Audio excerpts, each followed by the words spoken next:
So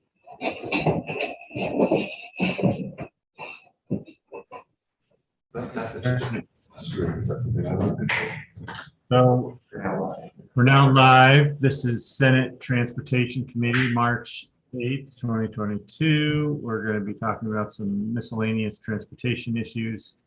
Today we have Senator Ingalls and Senator Chittenden. They're in the room. And Senator Mazza is away at another meeting right now, so I'll be chairing the meeting, and Senator Kitchell should be joining us shortly, I assume. We had Jim Moulton on the agenda as first, but I don't see him, so we'll go to our next witness as listed, which is Adam Lawrence from Special Service Transportation. Are you ready to go, Adam?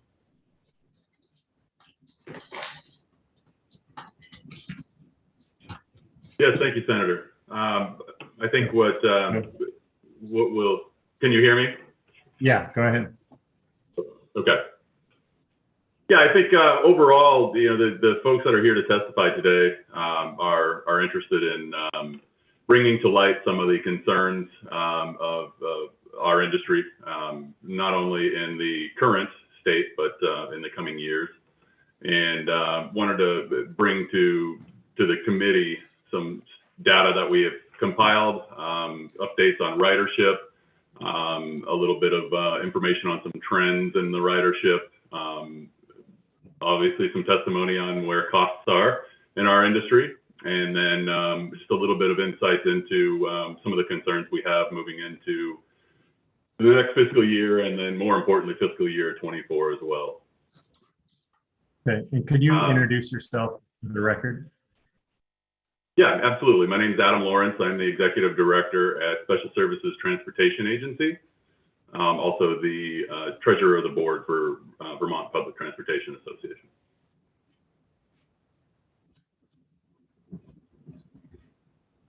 I think I'll start with just some updates on ridership, if that's okay. And I'll ask John Moore and Elaine Heiko to step in and add anything if they have that as well. Currently, ridership continues to lag behind what was record levels pre-COVID. We were seeing about a 60 to 70% rebound and recovery in ridership volume over where we were in the initial months of the COVID pandemic. We saw about a 20% volume of rides immediately following the shutdowns and the start of the pandemic. So what we have seen is, while we haven't fully recovered, we're certainly at a point where we're seeing steady and sustained recovery, and the 60 to 70% current range is something we think we will continue to grow. There's a lot of planning on our part that is being done to accommodate that growth. We're looking at identifying routes that might be underperforming, determining whether they're going to continue to underperform or whether we suspect there will be recovery in the future. Certainly John and Jim and some of the others from my group on the call here will be able to better speak to how those routes are strategically planned. There's a lot that goes into that. There's a lot of work done before a route goes live, and therefore a lot of work would need to be done if there's going to be a route that is taken off the books. The upward trend in ride volume is certainly encouraging for us. It's something that we worked hard on throughout the pandemic, and a lot of effort has gone into ensuring that we're prepared for recovery. And I think that everybody in our group across the state really does believe that there's sustained growth on the horizon. So that is what we're planning for and preparing for, as obviously the wise thing to do. John, Elaine, anything to add to the ridership topic? Yeah, sure. I'll quickly add John Moore, General Manager at Green Mountain Transit. And I'll say from GMT's perspective, which I think is fairly consistent across the state, the one area where the ridership has not rebounded is in the commuter services. But with the recent spike in fuel prices, it will be interesting to see if that drives more people back to our commuter routes. in conjunction with obviously the COVID cases going in the right direction right now, and hopefully more businesses opening up to in-person employment opportunities. So for GMT, we've looked at right sizing our commuter services based on the ridership demand over the last 2 years, but especially with the fuel price increase, obviously at all-time record highs as of yesterday. We're trying to incorporate that into our planning to make sure we can capitalize really on these high fuel prices and drive as many people to our services as possible.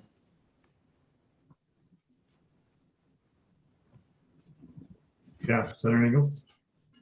And maybe you're going to show us with some graphs and charts or whatever, but who's missing? Who's not riding? Well, for GMT specifically, it's the commuters. We operate multiple interregional routes. The most prevalent is our Montpelier Link service, which connects Burlington to Montpelier. And that commuter market, largely is teleworking right now, state employees being a primary part of that. So as people come back to work, I think we'll start seeing those ridership numbers increase. If we look at our local routes in Chittenden County, especially, we're at about 85% of pre-pandemic levels. So we're almost back again to those record ridership levels. And we do think with increased fuel prices, people will start coming back to transit more quickly than if fuel prices had stayed suppressed. Yeah, Elaine, Heiko.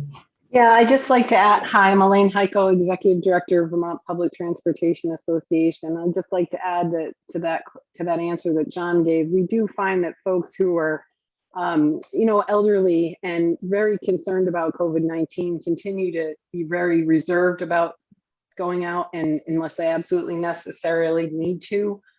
Again, we believe once the mask mandate is lifted, that ridership will again increase and those rides will begin to be taken because they need to get to appointments they've been putting off for quite a long time. So we expect to see an increase in that segment of the population as well. Elaine, can you give us a short description on what the Vermont Public Transportation Alliance Association does? So the Vermont Public Transportation, we represent all the public transportation association providers, as well as SSTA, who doesn't do public transportation, but they are part of our Medicaid and do delivery and D services under GMT. So we're represented by each one around the state, and we also in-house hold the Medicaid contract here. So we serve as the broker for Medicaid and work very closely with, DEVA to deliver those services. And I see Jim Moulton has joined us as well. And how many separate transportation authorities are part of the association? All eight are represented under our umbrella, so everyone is part of it. 7 of those 8 deliver NEMT Medicaid transportation. Okay. Jim, do you have anything else that you wanted to say, or you want me to turn it back to Jim? No, I think we're done covering ridership, other than just to mention that, we are seeing about across the state, it varies between 60 and 70% of ridership has returned, close to pre-pandemic numbers. That's what we're comparing it to 2019. Mr. Moulton, there's Senator Chittenden is trying to raise his hand awkwardly. I didn't know how to get your attention, Chair. I would be curious from Elaine and John's perspective on ridership, not just on returning ridership, but I'm curious, any reflections on the fare-free aspect and the operational efficiencies that are improved by either getting people on the bus faster or less handling of cash at the end of the day. I'm just curious if you could reflect on some of the ancillary benefits besides just happier customers not paying, but from an operational perspective, not collecting fares. Any thoughts that you convey to us from the pandemic? Yeah, great question, Senator Chittenden. So from GMT's perspective, there's been a lot of operational benefits. So in terms of the boarding process, it's much quicker when folks don't need to find $1.50 in quarters and change. So our on-time performance has greatly improved. And so that's great for our current passengers. But again, getting back to the theme of driving more people to transit, When you have reliable service, that's the number one factor to get more people on the bus and keep them there. So that is critical. The fare free piece also promotes social equity and economic development. GMT, Chittenden County is budgeted to resume fares in FY23. We are hopeful that through the T-bill or Transportation Innovation Bill, there may be some state funds provided so we can continue zero fare. We will have about $100,000 in startup costs to resume fare collection, and also anticipating a lot of challenges with folks who haven't had to pay a fare in 2 years, transitioning back to having to pay a fare. So I am testifying to your counterparts in the House Transportation Committee tomorrow, but generally speaking, GMT sees a lot of benefits with continuing zero fare if we're able to do so. Follow-up? Senator Ingalls? Yep, well, he's a follow-up. It would be a quick follow-up, just from my GMT days, it'd be very useful if you could quantify some of those operational benefits to contrast with the amount of monies that are actually taken in with fares. Because I think there's a path forward to continue fare-free, especially in the very urban areas. I think the commuter routes make sense to continue to charge the individuals that are on the bus for long stretches of roadway and time. But going forward to get support for fare-free, any dollar figure amounts you can put to the savings to our public transit agencies, I think would be useful. So again, we have about $100,000 in startup cost. That's from fare boxes not being used for 2 years. So there's some mechanical,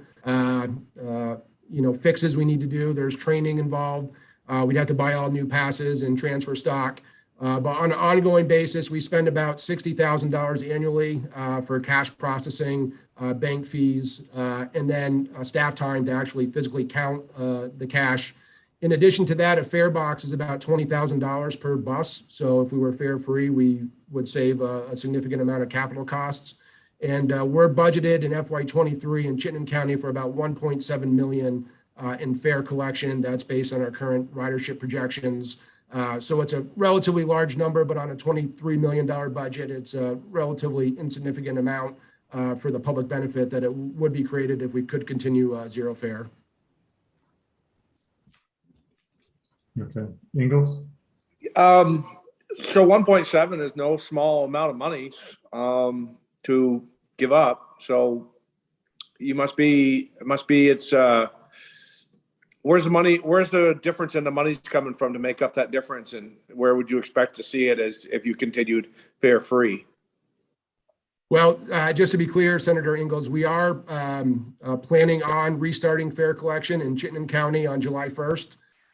We are aware of the Transportation Innovation Bill that does include a proposal for statewide fare revenue. So I think that would be the most logical source. I'll also follow up on Senator Chittenden's question. There is a federal bonus program, essentially. So the more people we can get on the bus, GMT is awarded bonus money. So assuming that the fare free will, in conjunction with the high record fuel prices, increase ridership, there is a chance that we would receive more federal funds, which would offset, funding needed from the state. All right. Senator Chittenden. That's awkward. I'll find another way to get the chair's attention.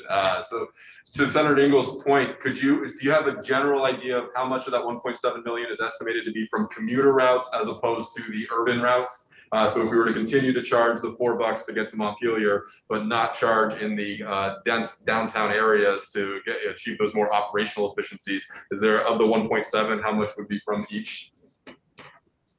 I don't know the exact figure, Senator Chittenden, but if I had to make a guess that I think is at least in the ballpark, roughly 20% of that would be from commuter ridership. Thank you. Good morning, Senator Meza. Good morning. Good morning. Morning. Right ahead. Continue on. We've gone through a couple of witnesses, but we haven't heard from Mr. Moulton. So I'll turn it over to you, Mr. Moulton, and whatever testimony you have. Thank you, Senator. My apologies for being a few minutes late. So I understand that you've heard about the ridership trends that we've been experiencing.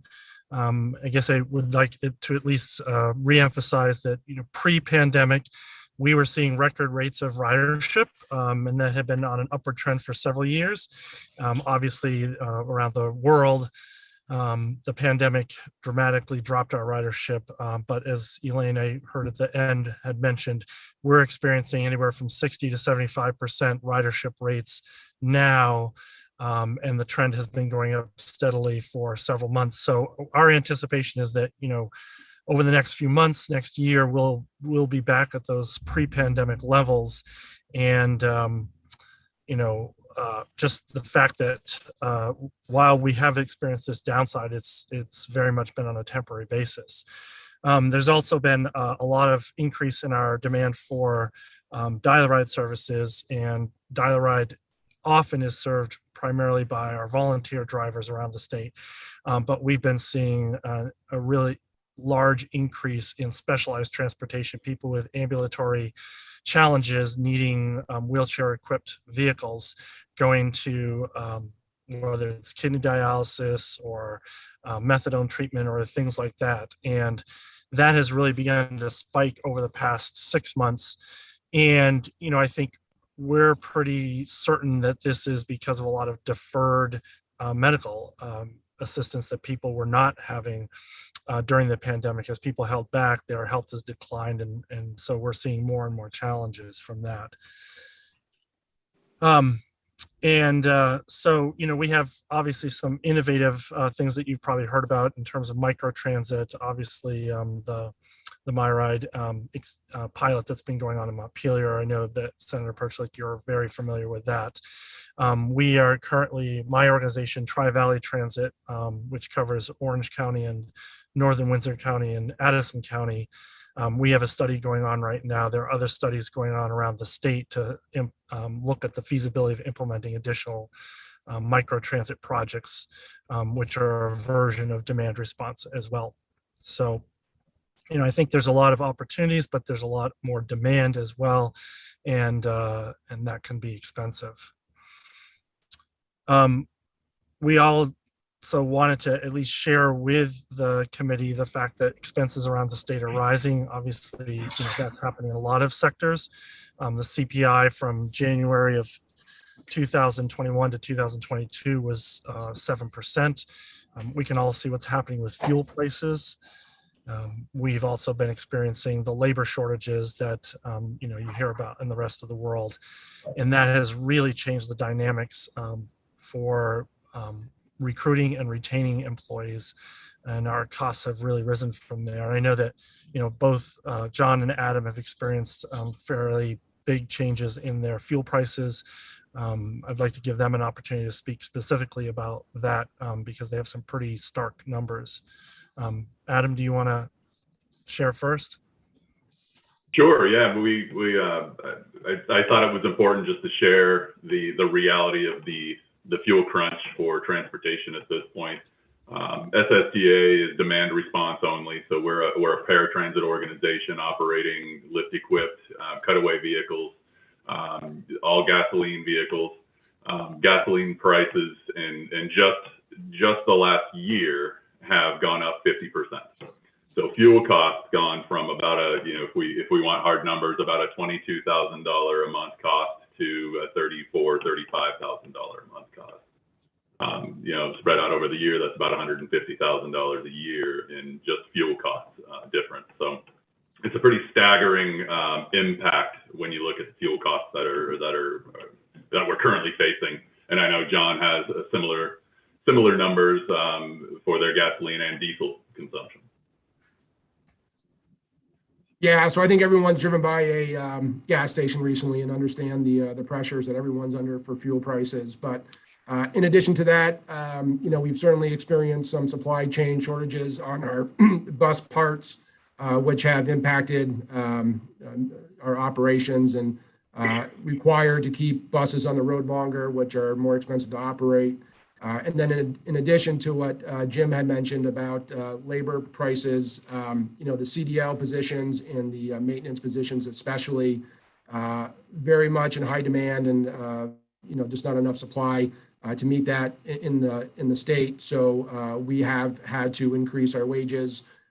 Health insurance obviously goes up on an annual basis. And all of this just to say, just to keep our existing services running, It can't be done on level funding. And with this influx of federal funds coming down the pike, being strategic on how we can maximize that to not only sustain existing services, but to expand, I think is critical.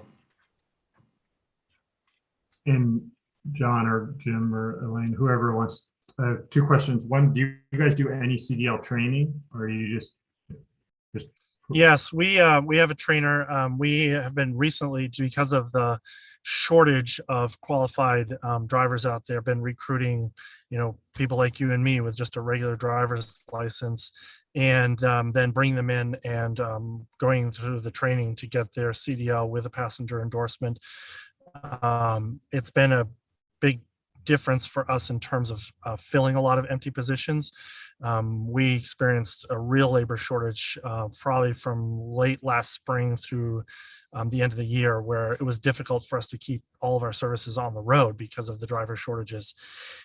We've been very successful over the past couple of months in that recruitment and retention, and a big part of that is our in-house training program. have you got a certified program, or you do the training and then send them to? We do the training and then send them to go for the testing, and both the written and road tests. So, but we coach them. We have a trainer who's been with us for a long time, and really assesses their ability, and makes sure they're as fully prepared as they can be for success. It's in some ways it's a little better, I think, than say trying to go out and purchase a program where you just go through the program and it's you completed the tasks and you check it off whether you're prepared or not, where we're really looking to make sure our candidates are fully prepared and can succeed. And if they don't happen to pass a written test or don't happen to pass a road test, we keep investing in them to make sure that they can get there. Okay. And John, I assume you buy a lot of fuel. So does GMT or any of the others pre-buy or do purchases ahead of time, or try to protect yourself from price swings during the year? Or are you just buying it as everybody, on a monthly basis like everybody else? So GMT does a weekly competitive bid. We are looking into a longer term contract. There's pros and cons for that, but currently we are on a weekly bid process. And Tri-Valley, I'm sorry. Go ahead. Go ahead, Jim. I can wait. Sorry. I was just going to say, Tri-Valley, we do not have storage on any of our facility sites, so we do purchase from the pump. But we do a large enough volume that we've been able to secure a 9 cent per gallon discount from our supplier. And yes, Senator, SSTA was operating. We typically operate on a long-term contract, so we'll buy a long allotted contract of fuel at a price that we feel is optimistic or opportunistic. And we actually, prior to COVID, purchased a large contract of fuel at a very, very low price, but that has since run out, and nowhere between then and here have we been able to capitalize on any low prices. So, we're sort of at the mercy of the market at this point. Thanks. And Chair Mazza, do you want to take? I just found a question on the, how long does it take when you hire someone to get them fully trained to be able to operate a bus? That's an excellent question. Assuming that we have to do the full CDL training, it's typically 2 months that takes, because they have a lot of in-house training and learning, but then, it can take 2 to 3 months for them to actually get their CDL.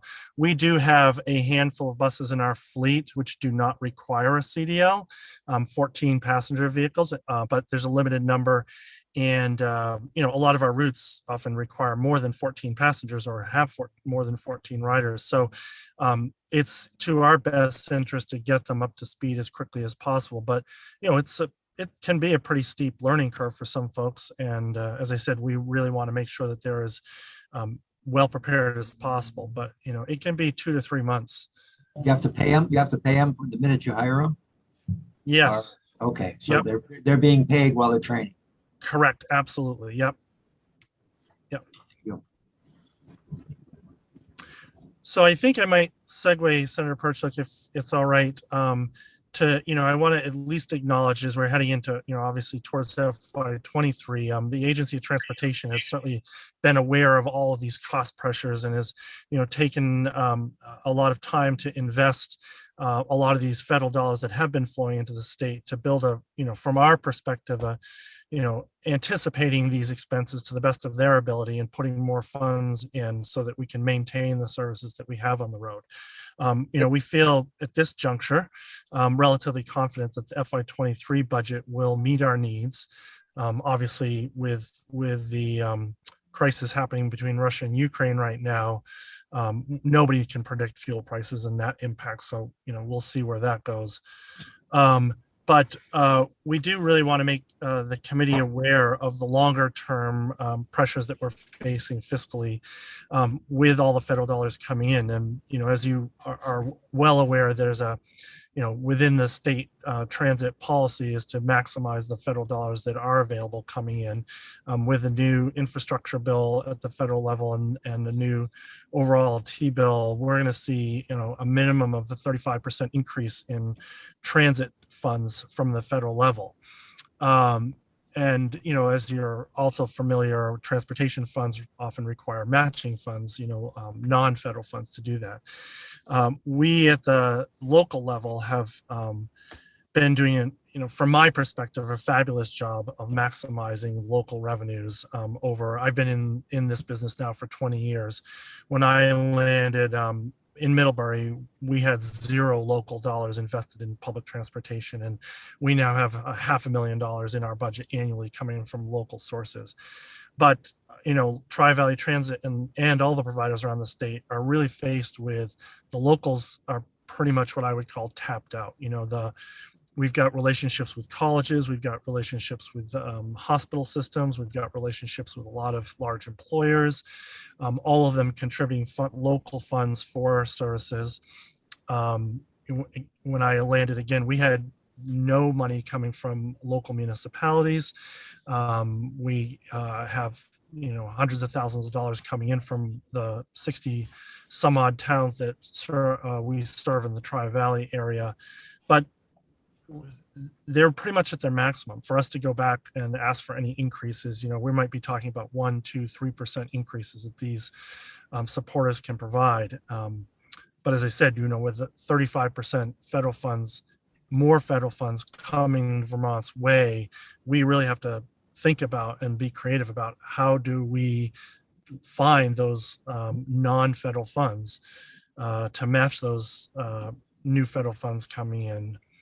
And our perspective is that those new federal funds are going to allow two things to happen. One is to meet the costs that we just talked about that have been growing, the labor market, fuel, the maintenance of our vehicles, as well as to expand to meet the demands that are happening, whether it's microtransit, whether it's other demand response, things like that. So we see a lot of pressure from the service end, from the cost end, a lot of opportunity from the federal end, but the donut hole for us right now is, we have been incredibly creative and innovative over the, as I say, over certainly my 2 decades of being in it and watching my colleagues be in it. We need the state to be looking at how can that local non-federal funds be generated. I certainly know that the CCRPC recently presented a plan or, a study done about many different alternatives. We can't speak to which alternatives might be the best, but we can certainly speak to the need that we see coming. Chair Mazza or Perchlik? Yeah, go ahead. Yep, go ahead. So I'm just curious here. We're talking about pressures on monies and dollars, and why would we wait until July 1st before we started the fee section again? I understand that there's going to be monies to get it up and going again, but if we started it earlier than July 1st, we could capture a third of that money now, and maybe that would pay for all of your infrastructure upgrades and all of that. And what's the structure of these companies? Are they for profit? Are they nonprofit? Just curious on that. So I'll let John speak to, the fare question that you have. All of the providers around the state are either nonprofit entities or incorporated as municipalities. GMT, for example, is a municipality, and Marble Valley out of Rutland is incorporated as a municipality. All the rest are nonprofit entities. Any profit that does occur, which is also a healthy function for any nonprofit, is to generate some profit, to have reserves and be a stable organization. But everything is invested back in the organization. There are no shareholders, no business owners. So it is all about the service that we put on the road. But I'll let John speak about your question on early implementation of fares. So for the fare piece, it's a good question, Senator Ingalls. We do have COVID relief funds still available. So that's backfilling our fare revenue for FY22. I think to quickly implement fares after 2+ years of fare free, there's equity considerations, there's adequate public outreach considerations. So unfortunately, it's not as quick as flipping a light switch. We want to make sure we do this right. We can notify people of the change in policy, give time for people to prepare and plan, and then again, make sure we're looking at the equity and fairness of the fares. So we do have the money now to get us through FY22, and then we'll develop an outreach plan for 23. What's going to change between equity now and then July or anytime after? Where's the change? What's the difference? I think it's mostly outreach and making sure people can plan. For some people, $1.50 is not much. For other folks, that's a significant amount of money. And they've been living their lives, taking the bus on a daily basis for free, and to start paying, $3 a day, there is some planning required with that. So we want to give people the benefit of time so they can make any adjustments to their personal budget as needed.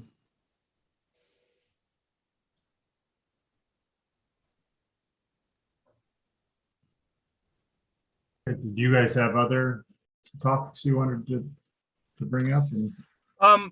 Sure. I think the last two items that we might just at least make you aware of and touch upon are, there is obviously a statewide effort to move towards electrification of the transportation sector, whether that's, individual cars, but that's also going on at the transit level.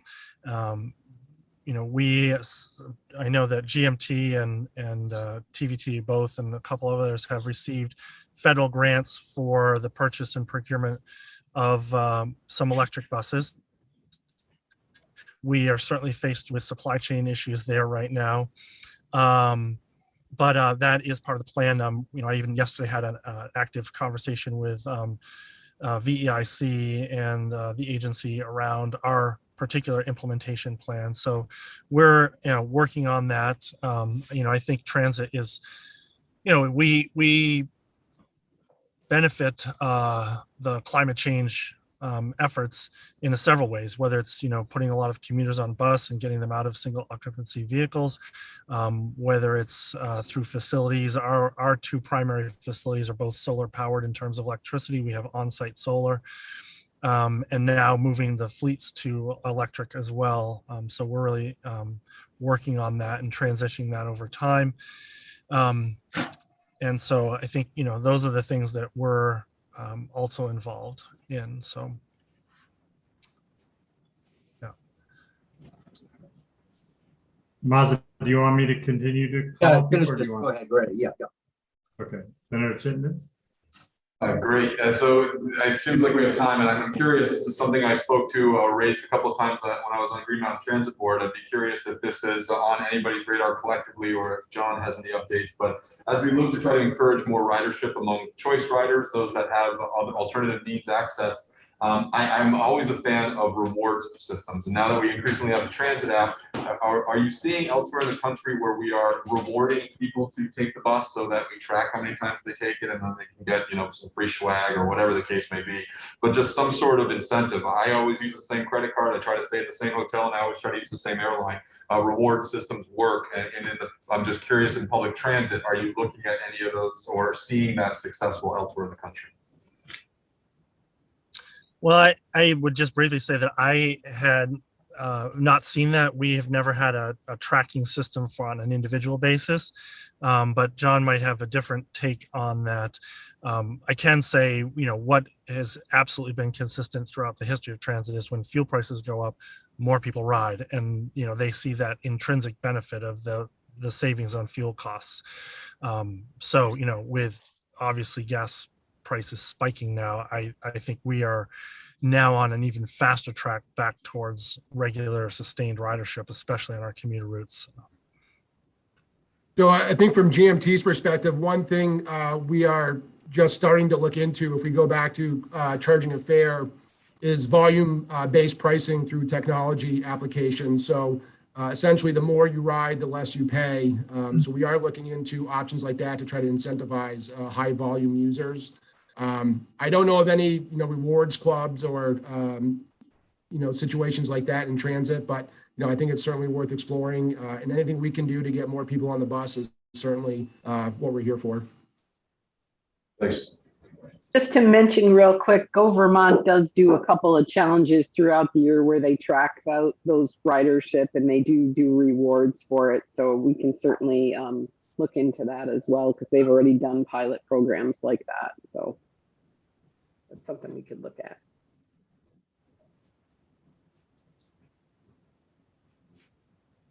Great. Anything else? Jim or John or Elaine? I would just want to thank the committee for taking the time to listen to us. I really do want to make sure that we are thinking over the next year how to address that need for additional non-federal funds to take advantage of the federal funds coming in. It's as I said, I've been in this for 20 years and I've never seen anything like this. It's unprecedented times for transit to take advantage of, and we really are seeing this is a pretty rapid rebound from our perspective of ridership to be at these levels so quickly through the pandemic. And certainly, as I said, with fuel prices, we're going to be back on the track of ridership going up, but our costs are these are externalities over which we have very little control. We can certainly have fuel contracts, but those still have limits. We are at the mercy of the supply chains right now. And as John mentioned, with slow supply chains, we're keeping older buses on the road. They cost more to operate, they cost more to maintain, and create more challenges there. So I think, our collective challenge is how do we determine the innovative and creative ways we're going to generate that non-federal match to then bring those federal investments in and invest in the systems and keep moving forward and meeting the needs of Vermonters statewide. Great. Agreed. And Adam, did you have your hand raised? Did something else you wanted to add? I can't hear. Can't hear you, Adam. My apologies. I was hoping that Elaine might be able to give the committee an update on the Medicaid contract, where we stand. The committee's always been so supportive, and I know that something we've always kept them aware of. Elaine? Yep, I'm happy to do so.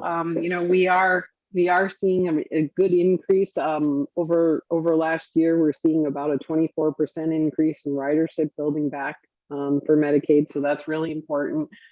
We are, of course, as you're well aware, struggling with our volunteer base. Many of our volunteer drivers were older folks who left during the pandemic, which is understandable. So we're in the process of trying to recruit volunteers back. That's very important. Again, costs of gas are going to have an impact not only on our hardship recipients, but overall on our budgets. So those are cost pressures that we've talked about, in addition to increased wages, which have gone up as well. But we continue to work towards the end of this contract, which ends the end of December, and we anticipate a renewal for 1 year. We've already heard that from DEVA that we anticipate they'll renew for the 1 year. So all in all, things are going well and are on track. We may have to negotiate for a higher PMPW rate to reflect those increasing costs. towards the end of this contract. But I think that we'll be able to demonstrate that fairly easily with the increased cost that we're all talking about today. Senator Kitchell? Certainly, everybody only has to watch the news every night with the price of gas going up and what it means to particularly people who are commuting. And we know historically there has been a higher take-up rate of public transit services when gasoline costs are higher. And so I think it's going to be interesting to see how that commuting behavior might change and the demand for public transit services will be utilized by more Vermonters. We've always had that standard, people who need it because they because of their financial ability need help getting to appointments or shopping or whatever.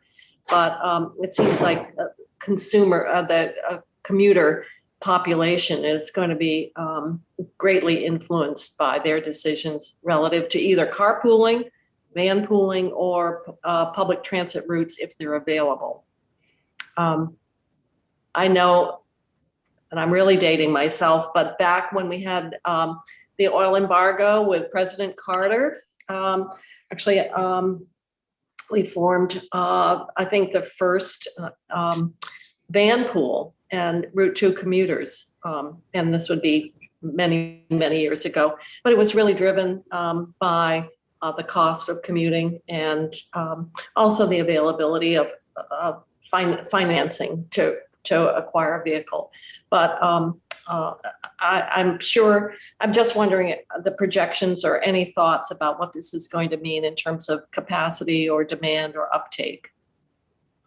Thank you, Senator. I think, as I mentioned, we certainly historically have always seen an increase in commuter ridership when fuel prices do go up.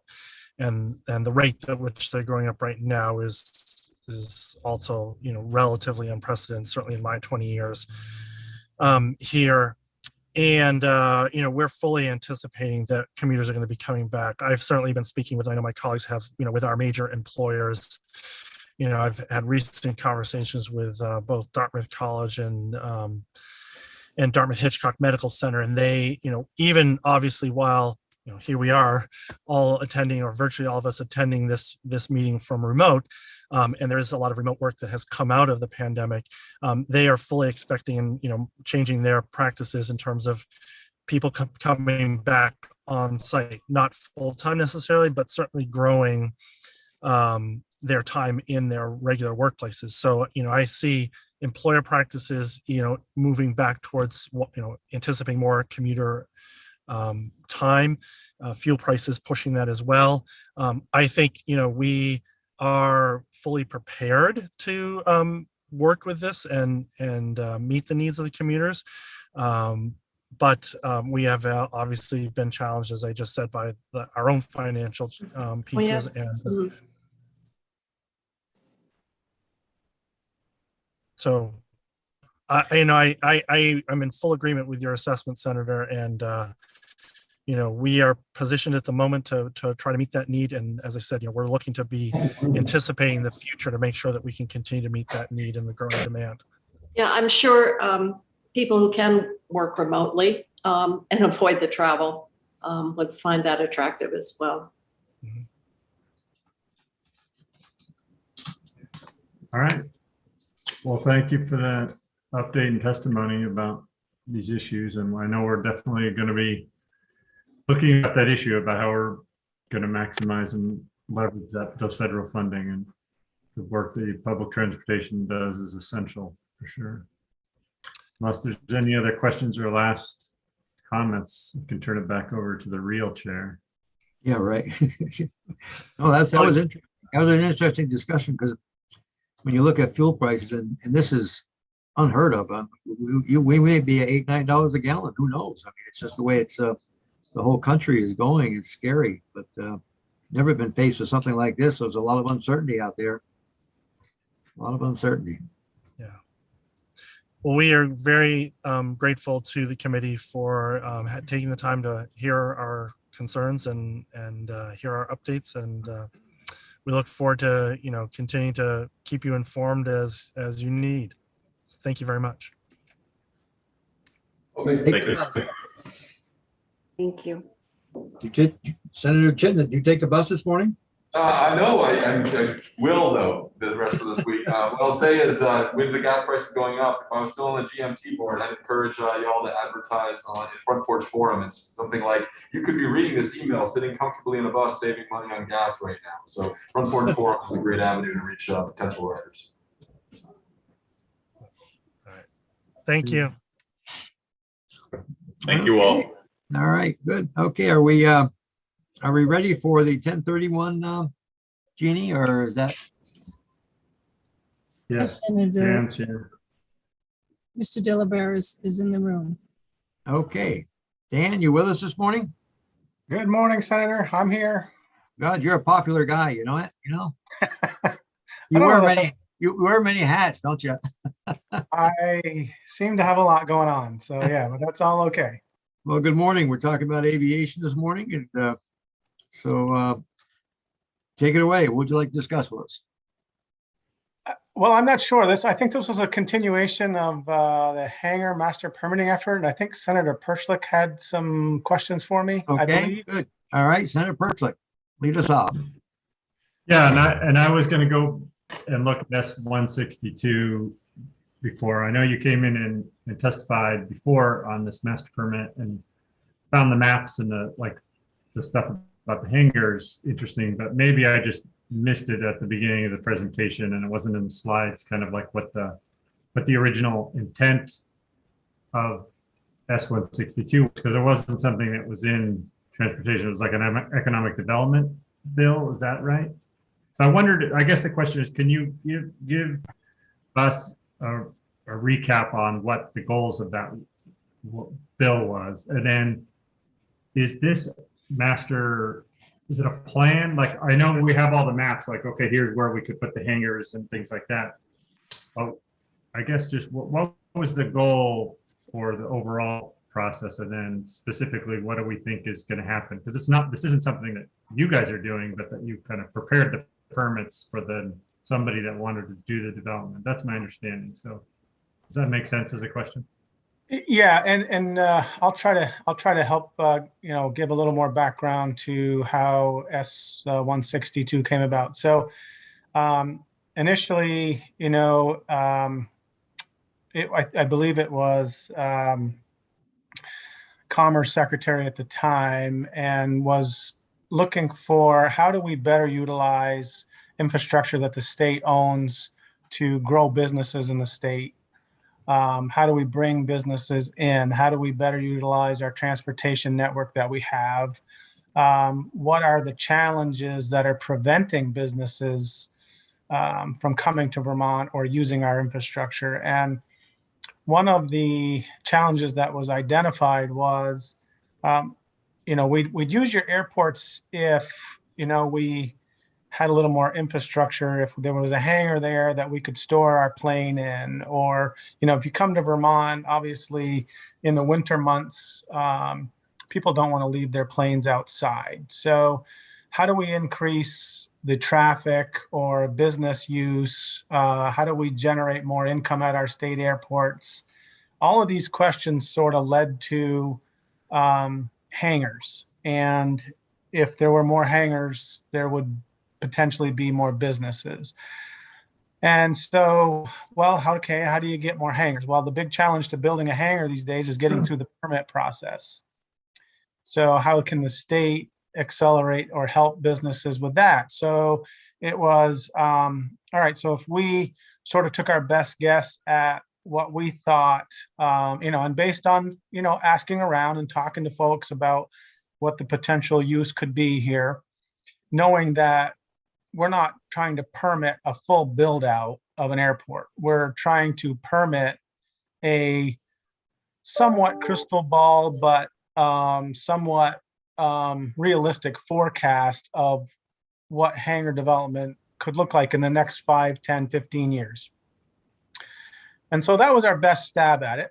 And, there's no exact right, you could probably talk to 10 different people and there'd be 10 different sort of answers to what we did, but we thought what we did was fairly reasonable. So that's how we came around to permitting these, hangar areas for developers to then take our areas that we permitted and take those and develop them. And when you say you permitted them, what permit did you get, or did you just do a permit design? Okay, so, and we don't have, and we're still in the process, Senator Perchlik, we don't have all the permits, but obviously we have to go through the entire, Act 250 process. We are not getting the local permits for them. So there's probably a local building permit that's going to go along with this, that actual building on the grand list for that town, and we're not getting that, but we're basically doing all the state permitting as far as we can go. What would be the objections to it's an airport and put up a hangar? I mean, I can't imagine what's the concerns.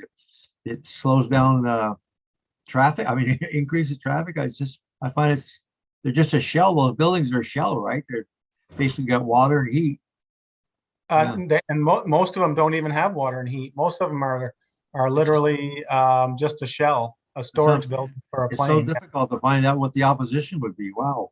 I'm sorry, go ahead. Well, let me ask, does it in fact limit the ability to appeal such buildings? Well, there's a public input process through Act 250. So if there was an appeal by abutters, which are notified through the process, they would have the opportunity to appeal it.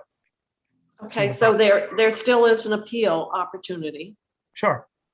Okay. Wow. It seemed like we'd had some communication, and the issue, as I understand it, is somehow this is interpreted as though this is only one. From my understanding, the purpose of the legislation was, as you said, to take these state assets and look at how they can be used to support economic development. And hangars are only one of a myriad of potential options out there. It isn't the single option that was envisioned with this legislation. So you've looked at the letters that we've received, and it seems like there's a suggestion that hangars are, this legislation is much broader than just hangars. I'm not sure whether and Senator Perchlik, maybe you've taken a harder look. Seems like hangars are only one of a range of potential uses related to state property. So can you just speak to that issue? Or maybe Senator Perchlik can help his colleagues here? Well, I think you're right, Senator Kitchell. I think there are other opportunities to either expand airport uses in other ways. I think there are other opportunities. Hangars were identified as one of the, so I'll use an analogy, kind of the low-hanging fruit, as one of the most common reasons why people don't use our airports. So if there were more hangars, then more people would use our airports. And that sort of came out of a lot of user input around the state, different airport users. So, you're right. This is not the one and only, opportunity out of S162. I think there could be others. This is the one we focused on because it was sort of the most glaring at our airports as the reason why people weren't using them. Senator Mazza. Yes, go right ahead. So I flew out of Plattsburgh recently, and what's very exciting about going over there is every time I go there, there's something new. There's growth. There's more services provided. There's an expansion of, and I look, and it just gives more opportunity for me to travel other than driving 4.5 hours to get to an airport. And I wish, and I'm excited to see what Burlington, as Burlington progresses and moves on. I'm excited for them as well. And I guess probably one of the reasons I don't travel out of Burlington as much is that they don't offer the direct flights that I'm looking for. But I see this as an opportunity to expand on the state property that they have that probably is the most underutilized property that you have, and just make it more efficient, inviting, exciting, more opportunity. And as Dan said, I think that you've done a good job of picking out the low-hanging fruit. And I think you could analyze this to death. Sometimes when you need to make a decision, you need to go in a direction, and maybe it might be wrong, maybe it might be right. But I think the agency has taken an approach that hasn't cost a lot of money. Basically, have just gone with the permitting process, getting ready to invite other businesses in. I don't know.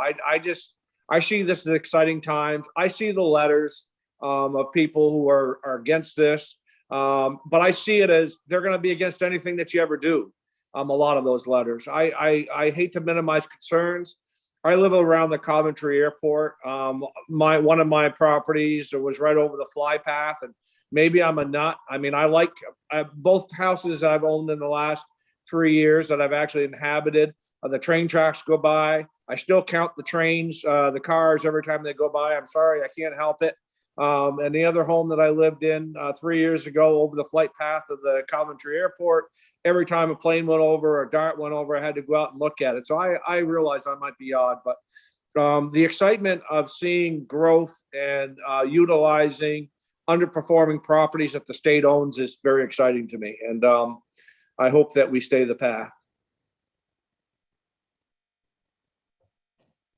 Yes, go ahead, Senator Pertlick. Yeah, was just trying to understand better what the goals were of S-162 or Act 78 now that I'm looking at it. And so the goal was to create these master plans. The AOT is taking all the state-owned airports through an Act 250 master plan process. That's correct, Dan? 9 out of the 10 we're not doing Island Pond. Island Pond, we didn't see a lot of opportunity we didn't see where there was a real cost benefit for going through the process we just don't have the demand there. Right. And the process is just to get the master permit, which isn't permitting any specific building, but the plan, as master plans are obviously. And then that would just help. That gets one step forward for a developer or even a private individual that wanted to build a hangar. That gives them one step ahead, basically. You're doing the first step for them, right? Yeah, I guess would be the first several steps, really. I mean, you think about think about where we've come. So when this thing started, we've been in this for over 2 years now. So if you're a private developer and you knew you had a 2-year process to get a permit for a single hangar, you probably wouldn't do it. So this is, I think, a step that the state needed to take that will encourage more use of our airport, our infrastructure that we own. And quite frankly, we have great airports in this state, and we've done a really good job keeping them maintained, keeping them up, keeping them safe. So I hope this translates into something that can generate a little more revenue at each one of these airports. And one thing I proposed years ago was if we couldn't, like Senator Ingalls said, you can't do something with them, we ought to sell them, but that didn't go far. I got vetoed down pretty fast, but I think it's time that we utilize these airports. They're important, but otherwise let's get out of the business, But yes, go ahead. I'm sorry, Senator. no, that's good. And then is the master permitting for the hangars just the first part of AOT's process? Just looking at the law, there's other parts that were envisioned in there. So I understand this is the low-hanging fruit, but it's like, okay, we did the low-hanging fruit, we're going to move on or to something different? Or is it the low-hanging fruit is the first thing, and then next thing is the runway length or other infrastructure to support businesses moving to the airport? We generally look at runway length and other opportunities. So the FAA requires us to do a master plan, which is a planning document. We have to do a master plan for every airport. About every 5 to 10 years, we have to do a new plan. And we evaluate all that stuff through the FAA master planning process then. The only other thing we're looking at really that came out at H162 is we kind of did an evaluation of electrification of all these airports, and we did an analysis on, where's their phase 1, phase 2, phase 3 power, all that stuff, and how easy would it be to put charging stations, both land side and air side, because we see the electrification of aircraft as kind of a next step and another opportunity for users at our airport. So we are looking at that. We're also looking at the reason why we might put charging stations at our airport, because our V-Trans maintenance fleet is moving towards electrified vehicles. So we're looking at all of that stuff. So you asked me what's another thing we're looking at that came out of 162, and I think it's electrification. We're obviously, you guys heard from Beta. We are in constant contact with Beta as far as how can we team up with them as a, maybe a developer of these charging stations. But they did that down in Rutland. They really worked, and got the land side, air side charging stations in at Rutland. We're looking at other airports to do the same thing. So I would say hangars and electrification really are the two things we're mainly looking at that came out of 162. Okay, yeah, because I see in there where it says it shall include charging stations. And so I didn't know if that's like the next step you would like. And so is there not, each airport has a master plan? Mm-hmm. Yes. That's part of a different thing, really separate from this 160. Yeah, that's required by the FAA to have an updated master plan. If you want to receive federal FAA funding, you have to have an updated master plan. So that's a requirement. How often do they need to do? I think we do them, I think every between 5 and 10 years. I don't know the exact date, but we usually do them when they're 5 years old. We look at them again, and we have to do them, I think, before they're 10 years old. So anyway, somewhere in there between 5 and 10 years, we have to have them done. Okay. And then, so that would be the time that you might talk about where the electric service would come in for charging stations, either for airplanes or vehicles, or it talks about generating plants on rooftops, or maybe even Senator Chittenden's idea about having the carports, things like that, that would be part of the master plan when you get to that next master plan process update for each airport. We could, yeah, certainly we could look at that then. But I mean, right now we're not focused so much on the generating plant idea as the charging station idea. Yeah. We do have some solar, like down in Rutland, there's a big solar farm down in Rutland. I mean, there's limitations, unfortunately, when you look at solar panels and the FAA, how close can you have the solar panels to the runway, and could there be glare? Could there be, there's all these different ideas that different people, again, here you are, you've got, everybody's got a different idea, right? So they all come in with either I like this idea or I'm opposed to this idea. So when you start talking about solar panels, you have just as much passion there, either for or against. So is Rutland doing well, Dan? Is it increasing, or is staying the same, or any increase in flights or anything out of Rutland? Rutland does okay. I mean, we don't make money at any one of our airports. We have to subsidize each one, but I would say Rutland is the one that probably generates the most income out of all of our 10 airports. We have scheduled service out of there daily to Boston. So Cape Air flies out of there 3 times a day, back and forth to Boston. So it's a busy airport. Oh, good. And is that the only place they fly is to Boston? That's the only place they fly? Yeah, that's Cape Air. That's scheduled service. We have other airports around, like our Stowe Airport has charter service, down to New York, but that's not scheduled. You have to charter a flight. So go ahead, Senator Perchlik. I'm sorry. Go ahead. No, just the last question.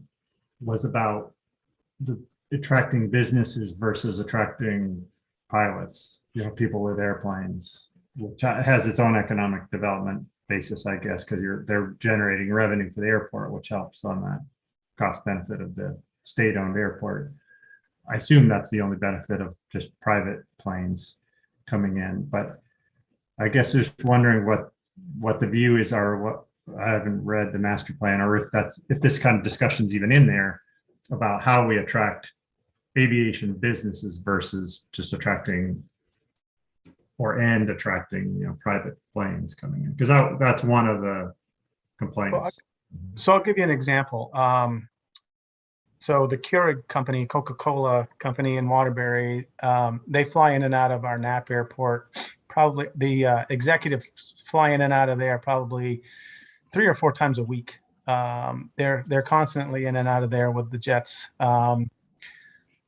So that's the idea, right? So if we had a hangar there that could fit the corporate jet, could that business be based here in Vermont, right? So maybe that airport doesn't have the business right on the airport, but some of the infrastructure or management opportunities come in and out of these airports because let's face it, if you're going to go around the country, you want to be quick and easy, right? And so airplanes are real quick and easy to get from, wherever they're coming from, whether they're coming from Philadelphia or Chicago, or wherever they're coming from, they can fly in and out of Knapp very quickly.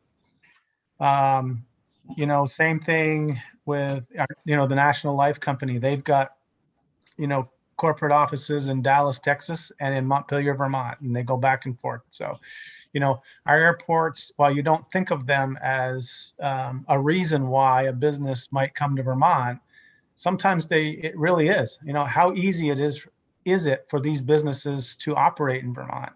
And this infrastructure makes it easier.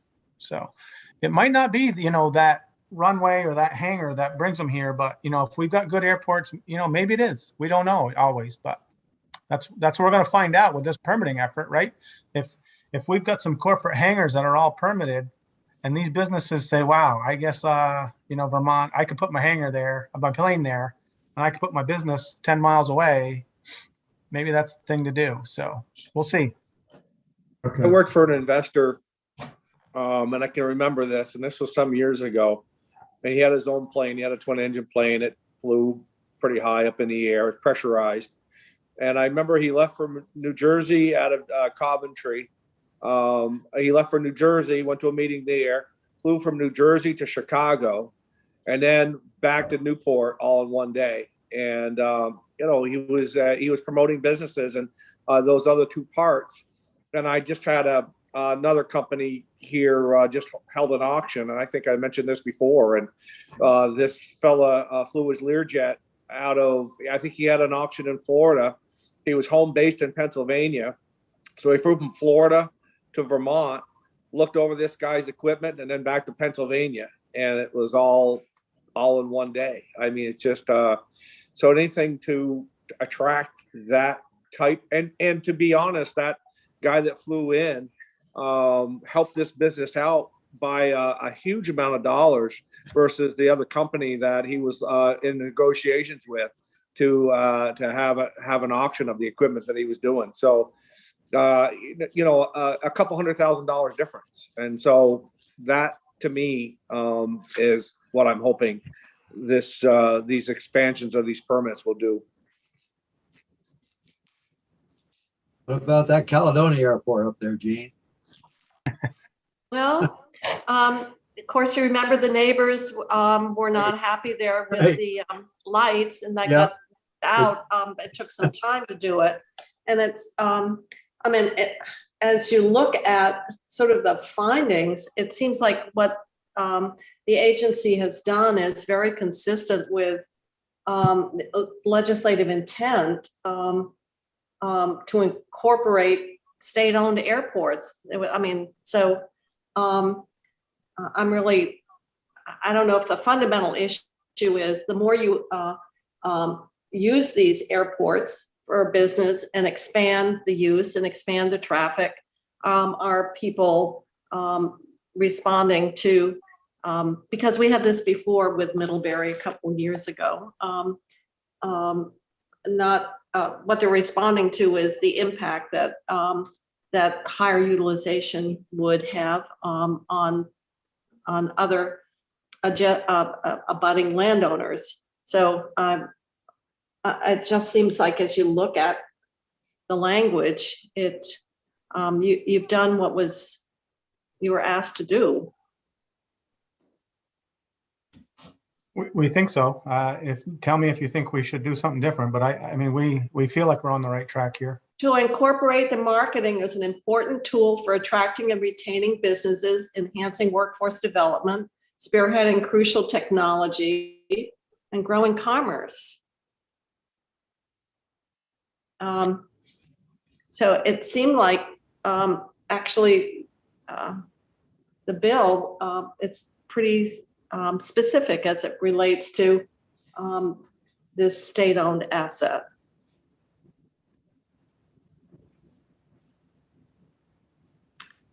Anybody, any other questions, comments? Okay, Dan, anything else you want to add? No, thank you for your time. I Oh, appreciate thank it. If you have any other questions, you know where to find me. So, Sounds like you're doing a good job. Appreciate it. Thank you very much. thank you. Thank you. Okay, I think the committee, I think we have a break, so we'll see you at 11:15. Are there any bills we have to get out before the week? I don't think so, but is there? Yes, Senator Perchuk.